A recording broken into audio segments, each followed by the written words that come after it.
কি রেসিপিটা দেখে জিভে জল চলে এলো তো? চলো রেসিপিটা একবার দেখে নাও।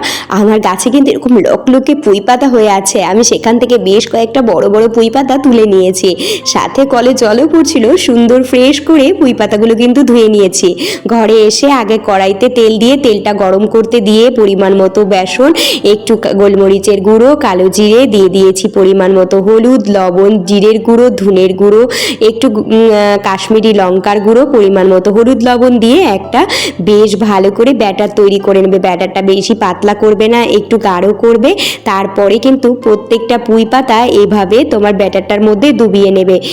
তারপরে যখন দেখবে ব্যাটারটা বেশ পুঁই পাতার গায়ে লেগে গেছে, দেখো সুন্দর কিন্তু লেগে গেছে, এবার গরম তেলের মধ্যে এক এক করে ছাড়ো আর উল্টে পাল্টে নাও। যখন দেখবে এক পাশ হয়ে গেছে আরেক পাশ উল্টে একটু কড়া ভাজা হলেই কিন্তু নামিয়ে নাও। সাথে কয়েকটা শুকনো লঙ্কাও ভেজে নিও।